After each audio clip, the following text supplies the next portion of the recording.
Olá, queridos ouvintes, estamos chegando com mais uma edição do Respira Cultura, podcast produzido pelo Departamento de Jornalismo da Rádio da Universidade. Vocês nos escutam pelo blog da redação em urgs.br/destaques rádio, no Lumina Podcasts e nas principais plataformas de streaming.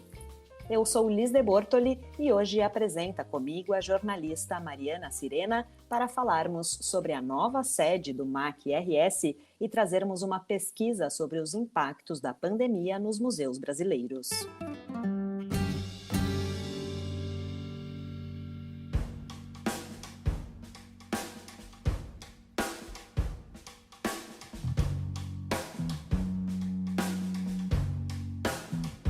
Olá, Liz. Olá, ouvintes. Mariana Cirena aqui falando.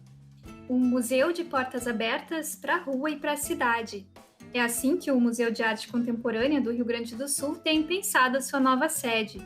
Desde o ano passado, o MAC-RS não se restringe mais às suas duas tradicionais salas no sexto andar da Casa de Cultura Mário Quintana de Porto Alegre. A primeira sede própria do museu fica na Rua Comendador Azevedo, no 4º distrito da capital. É um projeto que está em processo de concretização, sendo imaginado para existir em interação com a cidade.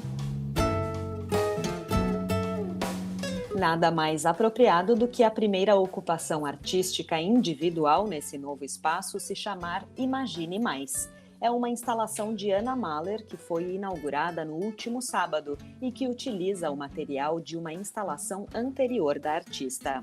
A ideia da ocupação partiu da curadora Letícia Lau. Os visitantes podem adquirir módulos da instalação no local ou pela internet e, assim, contribuir para a restauração de bondes históricos que foram doados pela Polícia Civil ao museu. Nós falamos com o diretor do MAC, o artista visual e curador André Venzon, e ele nos explicou um pouco dessa ideia. O projeto da Ana, originalmente, ele aconteceu em 2018 no Margs, a exposição Siga a Regra de Ouro, em que uma grande instalação, ela era formada basicamente por um cubo, onde dentro dele eram depositadas palavras que o público sugeria, e a artista também, nas redes sociais. Já era um trabalho em 2018 que ele se desdobrava no ambiente virtual também, né, digitalmente. Então, tudo isso favoreceu a reformulação dessa proposta artística na forma dessa nova instalação, que é um desdobramento do Siga a Regra de Ouro, em que o material, a matéria-prima, que é um MDF que tem uma impressão de uma textura de concreto. Ele foi desdobrado em 300 módulos quadrados de 30 por 30. Em cada um deles foi, digamos assim, depositada agora uma palavra que emana positividade.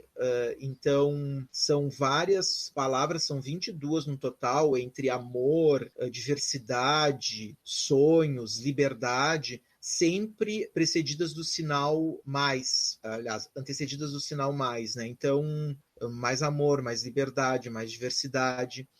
Então, com esse espírito que evoca, assim, a transformação dos materiais e também a nossa transformação através das palavras e do espaço, foi montada essa instalação no galpão do MAC no 4º distrito. É a primeira ocupação com caráter artístico de uma artista, né, individualmente. A instalação está aberta para visitação até o dia 12 de dezembro, de terça a domingo, do meio-dia às 5 da tarde, seguindo os protocolos de higiene e prevenção à Covid-19. Para participar dessa ação pela internet e adquirir um dos módulos, é só acessar imaginemais.anamahler.com. Quem colaborar vai ter seu nome colocado dentro dos bondes depois que eles forem reformados. E falando nos bondes, é bacana lembrar que em setembro, quando aconteceu o translado para o museu, foi feita uma operação bem complexa com guindastes e uma carreta de 26 metros que circulou pela cidade. Isso chamou bastante a atenção de quem passava na rua. Esses bondes têm um vínculo com a história de Porto Alegre e também podem transportar simbolicamente as pessoas para dentro do museu. Esses bondes, eles foram realmente um presente para o museu, eles eram de propriedade da Polícia Civil, estavam desde a década de 70, quando os bondes foram desativados em Porto Alegre, estacionados lá na Polícia Civil, no bairro Santana. Atualmente restam apenas 7 bondes na cidade, 2 deles estão hoje com o museu.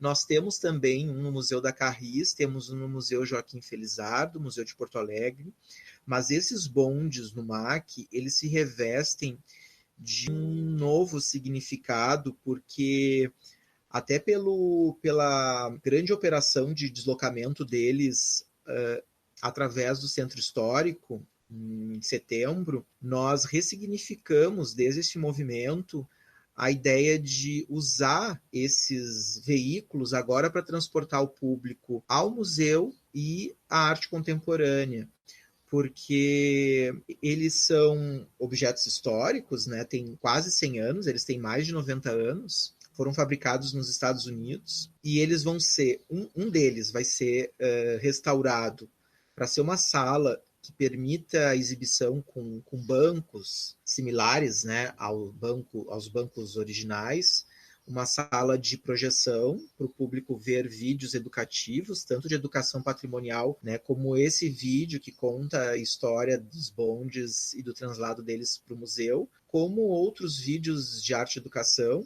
E no outro, nós pretendemos deixá-lo mais com o vão livre internamente para realizar atividades educativas, também atividades que permitam a sustentabilidade da sua manutenção, né, como locação para eventos e outras atividades que certamente vão ser criadas, né, para esse espaço. Hoje os bondes movem as pessoas até o museu pelo seu significado histórico, e eu acredito que nesse ambiente eles vão continuar a ser valorizados pela criatividade do público. Os bondes estão no pátio do museu, que vai ser uma área de convivência. A ideia é que o público, para além de visitar as exposições, se aproprie desse espaço.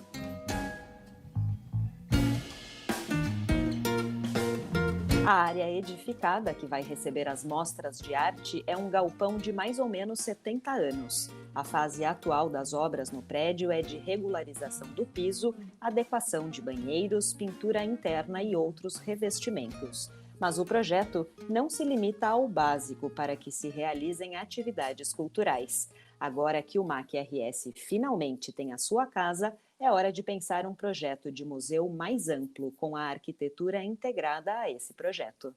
Nós já temos uma casa, assim, já temos um teto, então a gente só precisa cuidar mais dele para criar condições, a gente diz assim, não só de habitabilidade, mas de um espaço de exposições artísticas, de uma galeria, né? Porque nessa primeira etapa, é preciso dizer que essa etapa de ocupação, de reforma, nós estamos criando condições para que se desenvolvam ali propostas artísticas, né? Mas ainda tem uma longa caminhada para realizar um programa completo de museu que inclua reservas técnicas, laboratórios, salas de oficinas, outros espaços de convivência com o público que os museus contemporâneos exigem, né? Então, a gente tem consciência disso, está trabalhando dentro das nossas limitações e espera, né, concluir essa etapa para criar uma base e poder, sei lá, daqui um ano, lá nos 30 anos no MAC, lançar um concurso nacional ou até internacional de arquitetura que possa cumprir, né, com esse programa que ele é muito amplo, né? Um museu de arte contemporânea ele não se restringe apenas às linguagens convencionais, né? Mas tantas outras, né? Então nesse período nós vamos nos permitir experimentar também essas linguagens no espaço e para promover, né, esse conhecimento e ampliar com a comunidade o nosso entendimento do que é um museu. Para construir esse conceito de museu junto com as pessoas, o MAC quer pensar a nova sede a partir do lugar geográfico e da realidade do bairro. Além de se relacionar com as iniciativas de inovação que são muito fortes no 4º Distrito, o museu vai priorizar conhecer as pessoas que vivem ali e olhar também para as questões sociais da região. Esse cenário do 4º Distrito, ele tem uma diversidade e ao mesmo tempo as pessoas que vivem aqui, elas estão desassistidas dos seus direitos mais básicos, né? E nesse conjunto de direitos, né, talvez o que elas mais ignorem seja a cultura. E ignorar o direito à cultura é uma das maiores violências que pode acometer o indivíduo. Então, nós sempre fomos questionados, assim, né, somos questionados no âmbito da gestão, né, de instituições culturais, especialmente os museus, né, que a maior parte da população brasileira nunca entrou no museu, né? E muitas dessas pessoas não têm sequer casa, né? Então, quando a gente se deparou com esse cenário ali que está, né, um bairro que está entre dois extremos de Porto Alegre, né?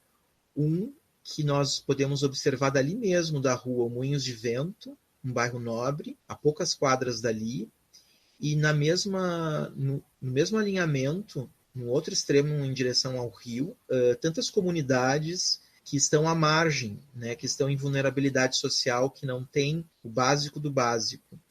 Então, o museu se viu nesse limite, e fazer arte, aí vem esse entendimento em relação também ao território urbano.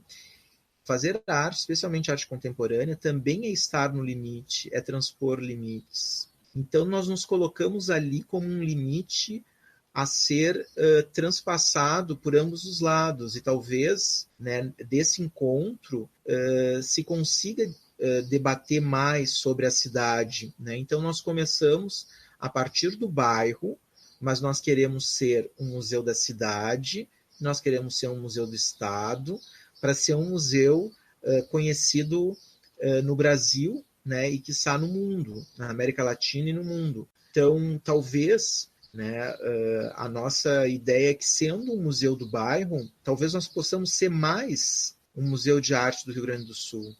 Se a gente começar pela nossa comunidade, pela nossa cidade, né, conhecendo as pessoas e elas nos conhecendo, talvez esse museu possa ter mais a cara do público. Isso faz parte da formação, de uma política de formação de público. Senão, vão ser sempre os mesmos artistas e os mesmos públicos que vão aos vernissagens, que também vão às galerias de arte privadas, e isso nós temos que mudar. Um museu de portas abertas para a cidade, mas também para o ambiente digital. Em paralelo ao projeto da nova sede, está acontecendo a catalogação do acervo do MAC. O museu está na expectativa de um edital público para tornar esse acervo disponível digitalmente.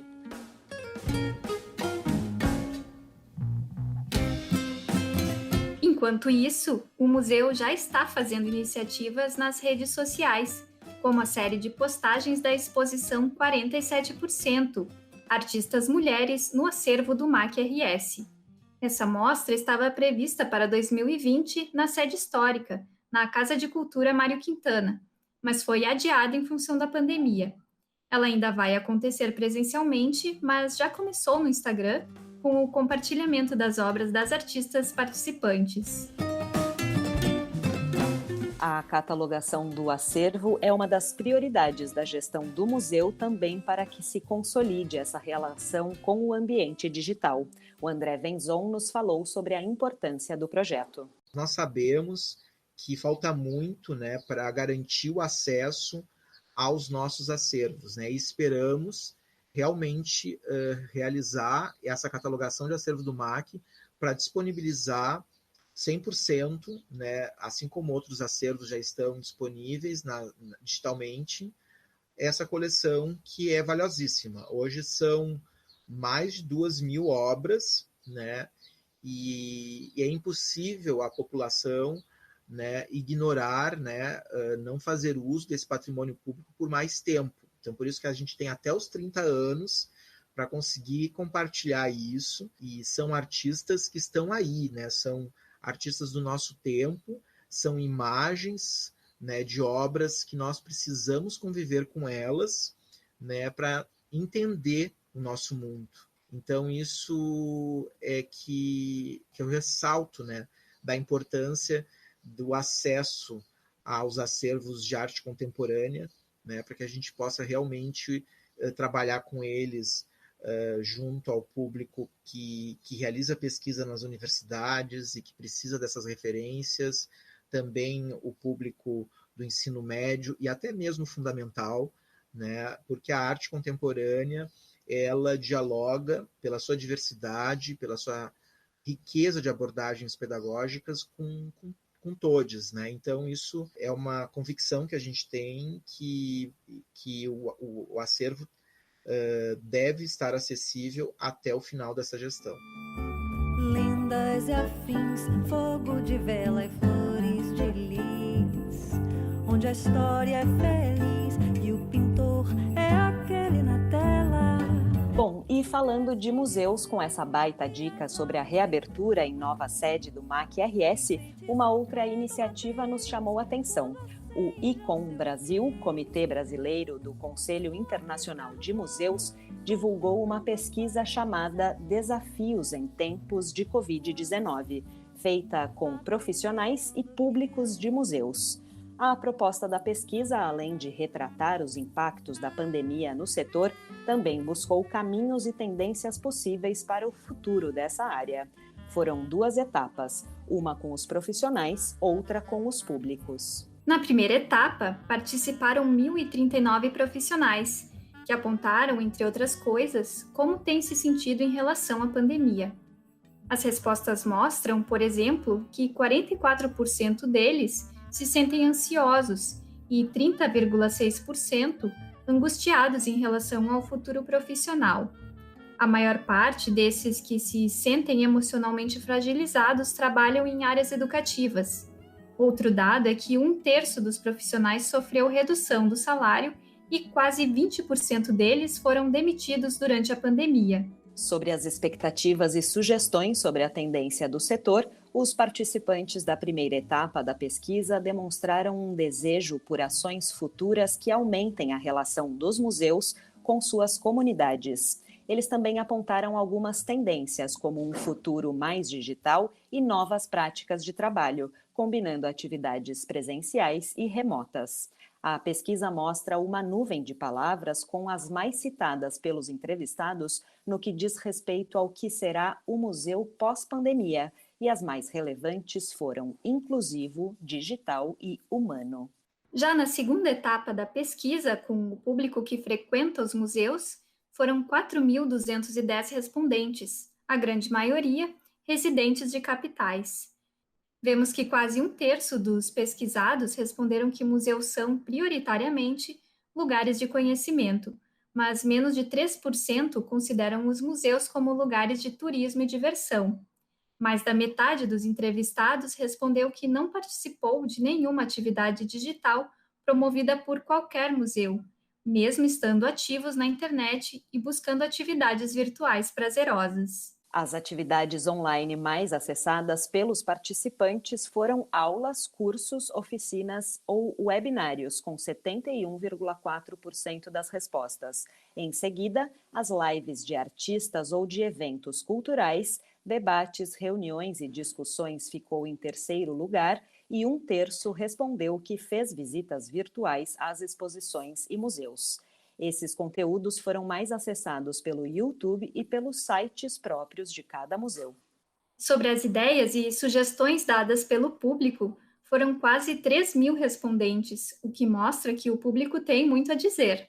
Dos respondentes, quase a metade acredita que os museus que mais frequentam terão capacidade de implementar as medidas de segurança necessárias para suas reaberturas.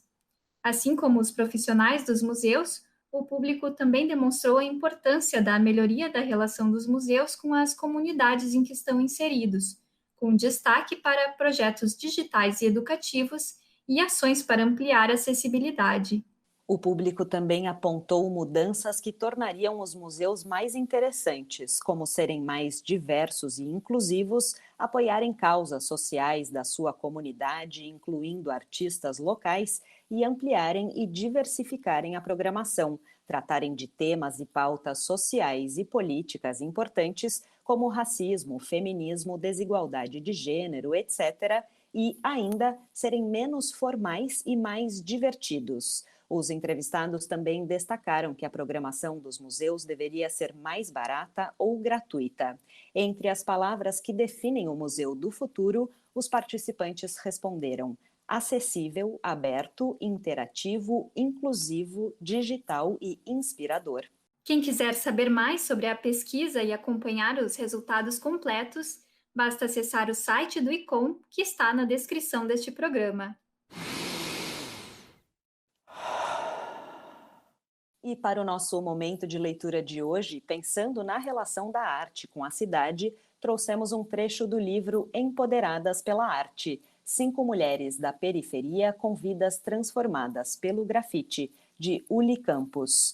O livro surgiu a partir do trabalho de conclusão de curso da autora para o curso de jornalismo na ESPM de São Paulo. A partir da Lei Cidade Linda do ex-prefeito paulistano João Dória, que tentou proibir o grafite na cidade, a estudante foi em busca de artistas de rua de diferentes idades, todas de regiões periféricas, para contarem suas histórias e as dificuldades enfrentadas por elas nesse universo do grafite ainda dominado por homens. No trecho escolhido está um pouco da história de Ana Clara, que na época da publicação tinha 38 anos e uma longa história no mundo do grafite. Leitora assídua, a artista leva aos muros desenhos feministas baseados em suas leituras e pesquisas, dando visibilidade a personagens históricas e também invisíveis. O seu interesse por grafite começou no meio dos anos 1990, quando era uma adolescente aos 16 anos. O início foi solitário, porque ela queria muito grafitar, mas não sabia ao certo como fazê-lo. Na mesma época, na região do ABC, existia um grupo chamado Guerra de Cores, uma das primeiras CRIOs da região, e Ana Clara sempre olhava suas criações nos viadutos da cidade. Conforme foi crescendo e andando mais pela cidade, não conseguia parar de pensar sobre os desenhos e os grandes painéis espalhados pelas ruas. A aproximação também estava relacionada ao fato de Ana já ter amigos que participavam da cena hip-hop em Santo André. Colava com os meninos e as meninas do break, diz.